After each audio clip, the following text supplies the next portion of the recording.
আমাদের যাচ্ছি প্রিয় দর্শক, মানচিত্রের নিয়মিত আয়োজন কথোপকথনে। ব্যানার এবং হেডলাইন দেখে আপনারা নিশ্চয়ই বুঝতে পেরে গেছেন অলরেডি কি হতে চলছে। বেশ কয়েকটি ভোট কেন্দ্রে আগুন লাগিয়ে দেওয়া হয়েছে।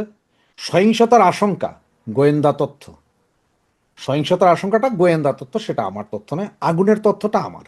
এবং এটা যে লাগিয়ে দেওয়া হয়েছে, আপনারা পত্রিকাগুলোতে যদিও দুই একটা পত্রিকা এসে, বাকি পত্রিকাগুলোতে নাও এসে থাকে, 100% শিওর সেটা এই পর্যন্ত প্রায় 11টা কেন্দ্রে আগুন লাগানো হয়েছে। নির্বাচন মানি না,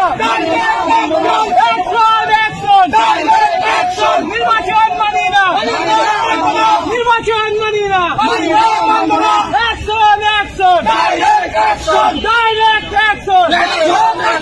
তো আসে এখন নির্বাচনটা নিয়ে 12 তারিখে নির্বাচন করার চেষ্টা করা হচ্ছে। তো আমি প্রতিবারের মতোই একই কথা বলি, যেহেতু আমি আওয়ামী লীগের দালাল, আমি দালালি করি আওয়ামী লীগের, সুতরাং আমার বিশ্বাস 12 তারিখ 12টা পর্যন্ত, নির্বাচনের ফল ঘোষণার আগ পর্যন্ত আমি বলবো যে কোনো ভোট হবে না, এবং না হওয়ার চান্সও আছে। তো আজকে এই 11টা কেন্দ্রে আগুন লাগিয়ে দিয়েছে। এবং আপনারা জানেন গাজীপুরের 5টি আসনের, সংসদীয় আসনে ওইদিকে ভোটের যায় নাই, ব্যালট পেপার টেপার যায় নাই, ওগুলো কবে যাবে এটা জানা যায়নি। এইদিকে নাকি পুলিশের যে তদন্ত রিপোর্ট আছে, পুলিশের এসবি ডিবি, তারপরে আপনার এই আরো যারা আছে এনএসআই ডিজিএফআই, এরা বলছে যে সারা বাংলাদেশে একটা বিশাল গন্ডগোল হবে। সেই জায়গায় ঢাকা শহরের 20টি, চট্টগ্রামের 16টি, এইখানে হবে যে তুমুল গন্ডগোল। ওরা বলছে যে এইখানে মেসাকার অবস্থা হবে, মানুষ মরবে বাঁচবে, মানে অন্যরকম একটা পরিস্থিতি হবে বলে গোয়েন্দা তথ্য। এদিকে আপনারা জানেন যে এই ফরিদপুর এবং আপনার বাকি ওই বেল্ট, ফরিদপুরের ওই সাইড, পদ্মা নদীর ওই সাইড, যেমন টুঙ্গিপাড়া আছে, গোপালগঞ্জ আছে, এই সব জায়গায় মানুষ ভোট কেন্দ্রে যাবে না। এরা ভোটার বাক্স আজকে না হোক কালকে রাতের ভিতরে ওখানে আরো কি হয় সেটা হচ্ছে দেখার বিষয়।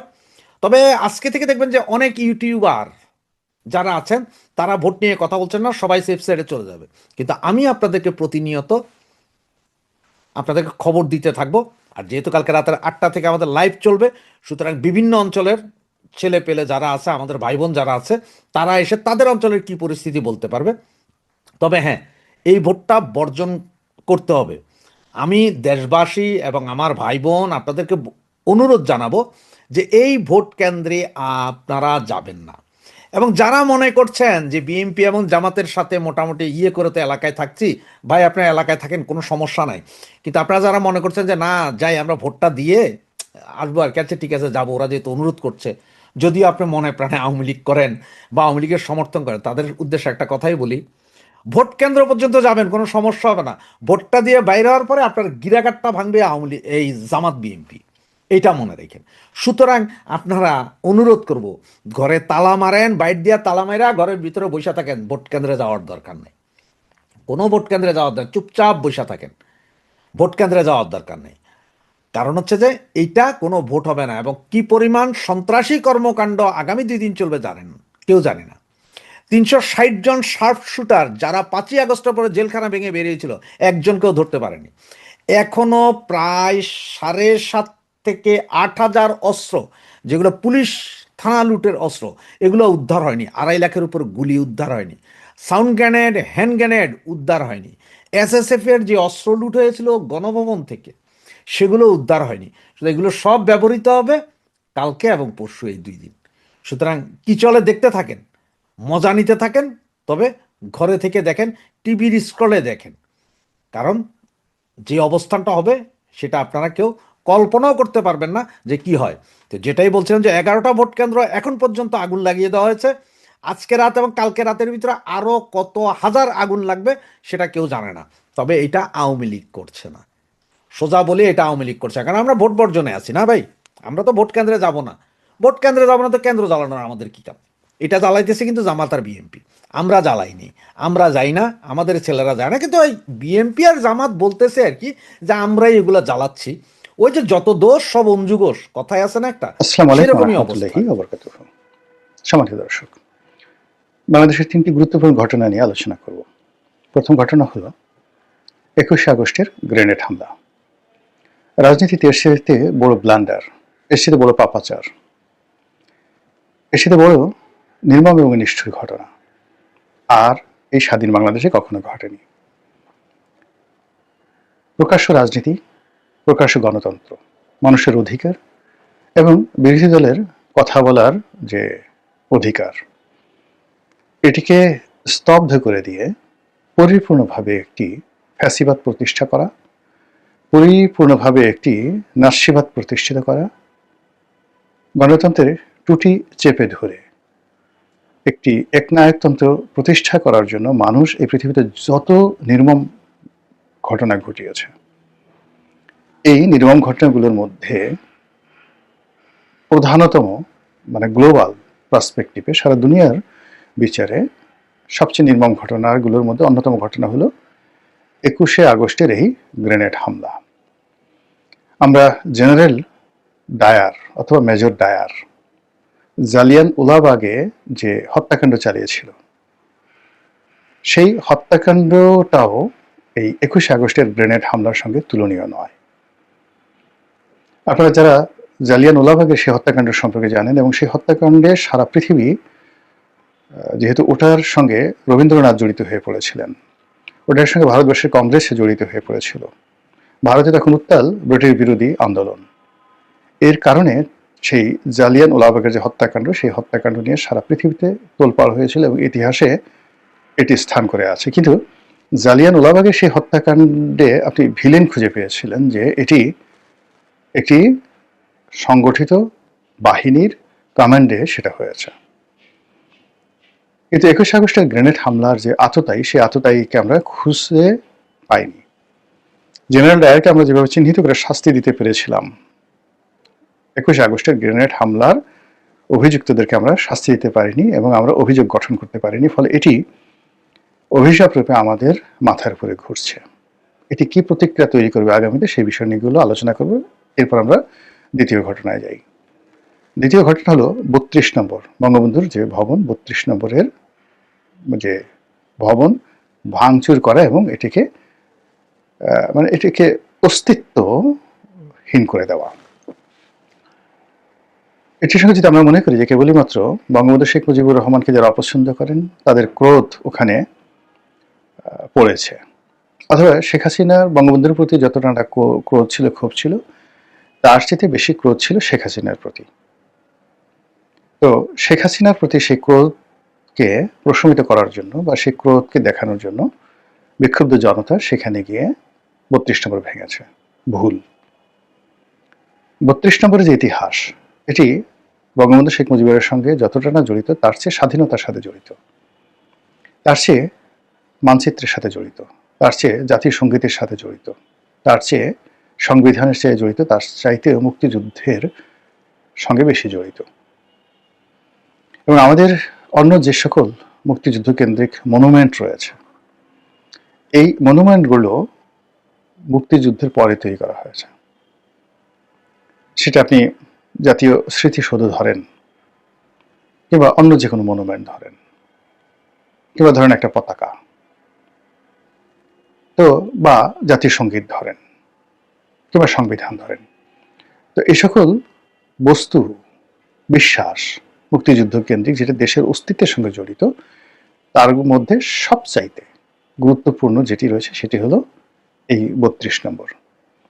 ব্রিটেনের 10 নম্বর ডাউনিং স্ট্রিটের কতটুকু ভূমিকা রয়েছে, বা 10 নম্বর জনপদ রোড, সেই যাকে বলা হয় দিল্লির, সেটির ভারতের ইতিহাসে কতটা গুরুত্বপূর্ণ ভূমিকা রয়েছে, এটা আমি এখানে বসে অতটা বলতে পারবো না। কিন্তু বাংলাদেশের প্রেক্ষাপটে ধানমন্ডির 32 নম্বর বাড়িটি, 32 নম্বর সড়কটি, বঙ্গবন্ধু ভবন 32 নম্বর সড়ক, পুরনো এই নম্বরটা এখন নাই, 32 নম্বর রাস্তায় নেই, কিন্তু মানুষের মনে ধানমন্ডি 32 নম্বর, সেটা ভবনের নামও 32 নম্বর, বাড়ির নামও 32 নম্বর। এটা যেভাবে 32 মানে গ্রথিত হয়ে গেছে, এর সঙ্গে আসলে মুক্তিযুদ্ধ, মুক্তিযুদ্ধের ইতিহাস, বাংলাদেশের অস্তিত্ব সব কিছু যাকে বলা হয় জড়িয়ে আছে। ফলে এই 32 নম্বর ভাঙার সঙ্গে বাংলাদেশ ভাঙ্গা, এই 32 নম্বর ধ্বংস করার মধ্যে বাঙালি জাতীয়তাবাদ ধ্বংস করা, এই 32 নম্বরকে মুছে ফেলার মধ্যে মুক্তিযুদ্ধের ইতিহাস মুছে ফেলার যে একটি উদগ্র বাসনা এবং সেই উদগ্র বাসনার যেটা বাস্তবায়ন ঘটেছে, এটি এখন মানুষের মনোজগতে একটা রসায়ন তৈরি করেছে। কোনটা থাকবে, পাকিস্তান, ইনকিলাব, নাকি সংবিধান, মুক্তিযুদ্ধ 71? এবং সেখানে প্রেতাত্মা হয়ে এই 32 নম্বরের ভবনটি এবং ওই দিনের সমস্ত ঘটনা প্রেতাত্মা হয়ে এই যাকে বলা হয় আমাদের যে বাঙালি জাতি, এই বাঙালি জাতিকে বহুদিন পর্যন্ত সেই হ্যামলেটের মতো, হ্যামলেটের যে ভূতটি ছিল, যে ভূতটি এসে যুবরাজ হ্যামলেটকে প্রতিটা মুহূর্তে ব্যস্ত করে ফেলতো, তার কাছে এসে যে স্বপ্ন দেখাতো, কথা বলতো, ঠিক ওই বেদনা আমাদেরকে আঘাত করতে থাকবে। এটি গেল দ্বিতীয় ঘটনা, এগুলো নিয়ে আলোচনা করব। তৃতীয়ত হলো দেশের স্বার্থ জলাঞ্জলি যারা দিয়েছেন 71 থেকে আজ পর্যন্ত, সেটা 1971 সনে দেশের স্বার্থে জলাঞ্জলি দিয়ে যারা রাজাকার হয়েছে, আলবদর হয়েছে, আর শামস হয়েছে, পাকিস্তানের দোসর হয়েছে, দেশের মা বোনকে ধরে ধরে নিয়ে হানাদার বাহিনীদের হাতে তুলে দিয়েছে, অসংখ্য নারীর মৃত্যু হয়েছে। এই অভিশাপ কিয়ামত পর্যন্ত যারা এই কর্ম করেছে তাদের এবং তাদের পরিবারকে একেবারে অক্টোপাসের মতো আঁকড়ে ধরে রাখবে। পৃথিবীর কোনো ক্ষমা, স্বয়ং আল্লাহ রাব্বুল আলামিনও এই ক্ষমা করতে প্রস্তুত নন। যারা হাহাকার করেছেন, যারা আত্মাহুতি দিয়েছেন, যে নারী ধর্ষিত হয়েছে, যে শিশু মরেছে, তাদের অন্তরাত্মা কিয়ামত পর্যন্ত কাঁপতে থাকবে এবং তাদের সেই ক্রন্দন এই পৃথিবীতে, সেই রাজাকার আলবদর আর শামস থেকে শুরু করে পাকিস্তানি বাহিনী, আজ দেখেন পাকিস্তান এখন পর্যন্ত সুস্থ হতে পারছে না। বাংলাদেশে তারা যে অপকর্ম করেছে, সেই অপকর্মের কারণে আপনারা যারা পাকিস্তান গেছেন আপনারা জানেন যে এর যে ভূখণ্ড, এর যে ভৌগোলিক অবস্থা, এর যে ম্যান পাওয়ার এবং এর যে ন্যাচারাল রিসোর্স রয়েছে, পৃথিবীতে এইরকম ধনে ধান্যে পুষ্পে ভরা এরকম দেশ পৃথিবীতে নেই, দ্বিতীয়টি নেই। এখানকার মানুষ বেস্ট, দেখতে শুনতে সবচেয়ে সুন্দর মানুষ। এখানকার যে নদীগুলো, পঞ্চনদীর দেশ, এদের যে ঝর্ণাগুলো, এদের যে পাহাড়গুলো, এর যে প্রাকৃতিক সৌন্দর্য, ভূস্বর্গ বলা হয় সুইজারল্যান্ডকে, পাকিস্তানের ভূস্বর্গ দেখলে আপনার মাথা খারাপ হয়ে যাবে। এদের যে ফুড, খাবার দাবার অসাধারণ। এবং এখানে যে সভ্যতার যে ইতিহাস রয়েছে, সেই মহেঞ্জোদারো, সেই হরপ্পা, সব মিলিয়ে পাকিস্তান থাকা উচিত পৃথিবীর 1 নম্বর ধনী রাষ্ট্র, 1 নম্বর সামরিকভাবে শক্তিশালী রাষ্ট্র, সুসভ্য রাষ্ট্র। আর্যরা ভারতে আসার আগে প্রায় 3000 বছর ধরে তারা এই পৃথিবীর সবচেয়ে সভ্য নগরী ছিল। সেই পাকিস্তান এই বাংলাদেশে যে পাপাচার করেছে, সেই পাপাচারের ফলে এখনো পর্যন্ত মাথা তুলে দাঁড়াতে পারেনি। এই হলো দেশ বিক্রির বা দেশের স্বার্থের বা মানুষের যে আরতির বিরুদ্ধে যখন আপনি অমানবিক কর্মকাণ্ড করেন। আজ দেখেন চেঙ্গিস খান এত কিছু করেছে, কিন্তু মঙ্গোলিয়াতে গিয়ে দেখেন সে তার জাতিগোষ্ঠী এখনো পর্যন্ত দাঁড়াতে পারছে না।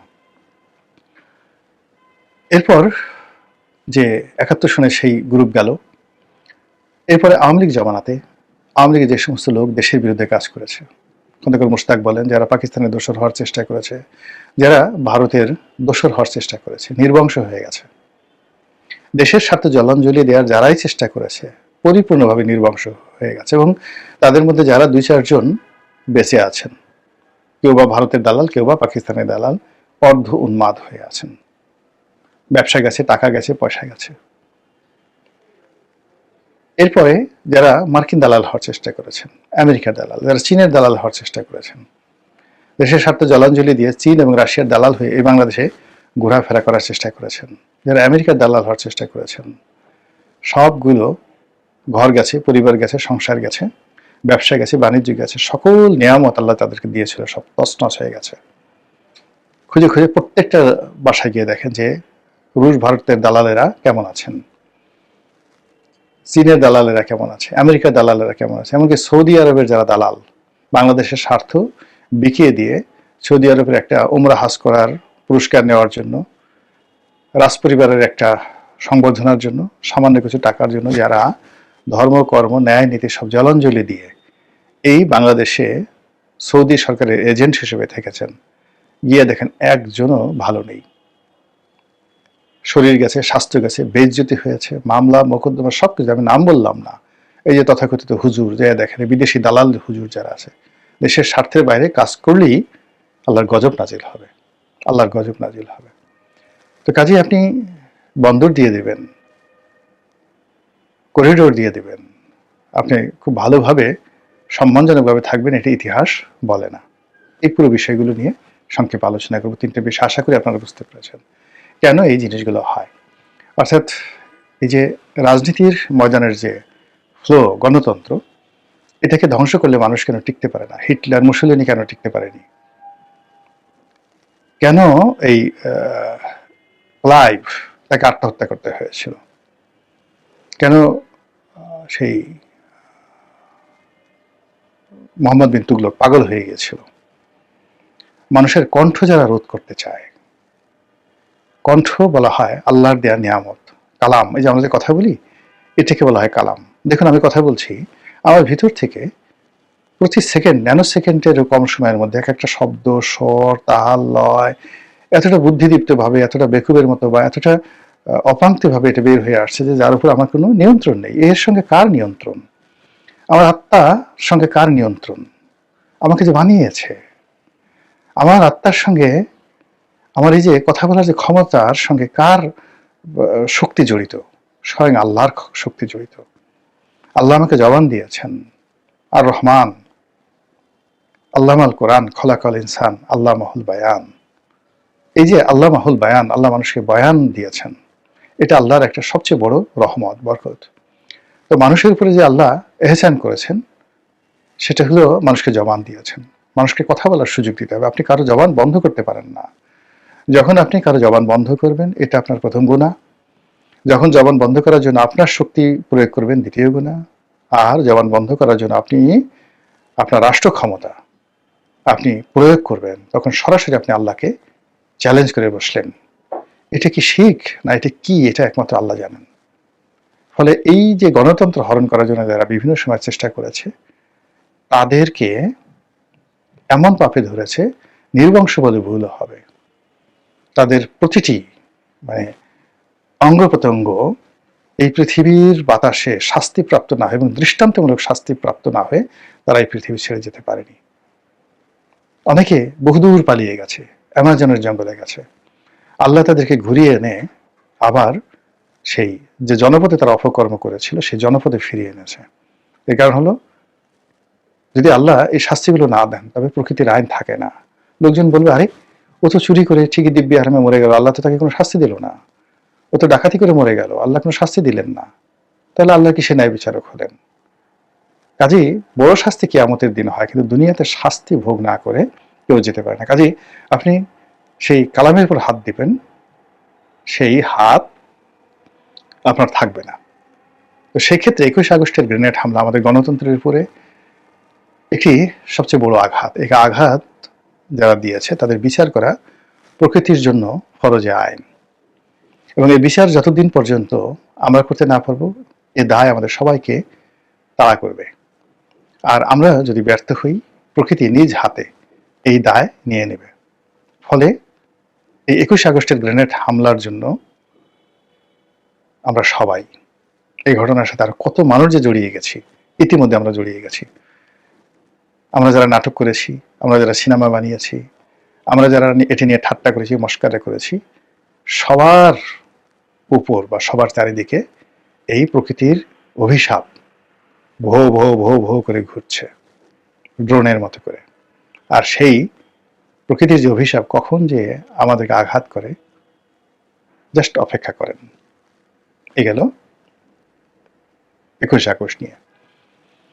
দ্বিতীয় যেটি বললাম 32 নম্বর। 32 নম্বর তো ওই যে বললাম যে 32 নম্বর হলো যে একটি দেশের যখন একটা অস্তিত্ব থাকে, জন্ম থাকে, আপনি যখন কোনো একটি জিনিস যিনি তৈরি করেন, তো আর সেই তৈরি করা জন্মটি নিয়ে আপনি প্রশ্ন করেন, তখন যিনি ম্যানুফ্যাকচারার তার ভীষণ রকম কষ্ট লাগে। আল্লাহ রাব্বুল আলামিন শত শত বছর ধরে এমনও জাতি রয়েছে যারা 400-500 বছর ধরে একটু স্বাধীনতার জন্য রীতিমতো পাগলের মতো তারা লড়াই করেছে, সংগ্রাম করেছে। আপনি গিয়ে দেখেন কুর্দি সম্প্রদায়, আপনি দিয়ে দেখুন বালুচ সম্প্রদায়, পাকিস্তানের বালুচ সম্প্রদায়, কিংবা ভারতের তামিলরা, শিখরা শত শত বছর ধরে এটা আলাদা রাষ্ট্রের জন্য, আলাদা জাতিগোষ্ঠীর জন্য লড়াই করছে। আল্লাহ তাদের দোয়া কবুল করেনি এখন পর্যন্ত। আর আমরা সামান্য কিছু চেষ্টা তদবিরের বিনিময়ে আল্লাহর পক্ষ থেকে একটা নিয়ামত পেলাম, একটা ভূখণ্ড পেলাম, পতাকা পেলাম, এবং আমরা একটা পরিচয় পেলাম, এবং আমাদের সেই পরিচয়টাকে এখন আমরা কলুষিত করছি। না না, আমরা তো এটা চাইনি, এটা আমাদের উপর চাপিয়ে দেওয়া হয়েছে। আল্লাহকে কে বলেছে আমাদের এটা দেওয়ার জন্য? আমরা তো পাকিস্তানের সঙ্গে থাকতে চেয়েছিলাম। ভারত চক্রান্ত না করলে কি আমরা স্বাধীন হতাম বা হতে চেয়েছিলাম? আমাদেরকে কি এইগুলো দরকার ছিল? কোনো কিছু দরকার ছিল না। ভারত কি এমনি এমনি করেছে? এই সকল কথাবার্তা বলে মূলত আল্লাহ রাব্বুল আলামিন যে এই ভূখণ্ডকে স্বাধীনতা দিলেন, তার সেই উপহারকে আমরা অপমান করছি। আর সেই অপমানের একটা, যাকে বলা হয়, মহড়া হয়ে গেল ৩২ নম্বর ভাঙার মাধ্যমে। কাজেই যিনি এই দেশটি তৈরি করে দিয়েছেন আসমানের পক্ষ থেকে, তিনি এই বিষয়ে কি করেন, তিনি যে কাউকে ছাড় দেন না, তা দেখার জন্য খুব বেশি সময় আপনাদেরকে অপেক্ষা করতে হবে না। আর সর্বশেষ যেটি বললাম যে দেশ বিক্রি, মাতৃভূমির জন্য প্রাণ দেওয়া শহীদি মর্যাদা, মাতৃভূমির জন্য পাহারা দেওয়া, এর সাথে পবিত্র দায়িত্ব আর নেই। আর সেই মাতৃভূমিকে বিদেশিদের হাতে তুলে দেওয়া, নিজের কন্যা, নিজের স্ত্রী, নিজের মা, এদেরকে সেই হানাদারদের কোলে তুলে দেওয়া, দাসী হিসেবে বিক্রি করে দেওয়া, যে নির্মমতা, ঠিক সেরকম নির্মমতা হলো দেশকে যদি কেউ বিক্রি করে দিতে চায়, দেশের স্বার্থ অন্যের হাতে তুলে দিতে চায়, দেশের জন্য জীবন না দিয়ে পালিয়ে যায়, এই গর্হিত অপরাধ অতীতে যারা করেছেন কেউ রক্ষা পাননি, এখন যারা করছেন, আগামীতে যারা করবেন তারাও রক্ষা পাবেন না। এই কথাগুলো বলা আমার দায়িত্ব ছিল, কর্তব্য ছিল। বললাম, জবানের হক আদায় করলাম, আপনারা শুনলেন,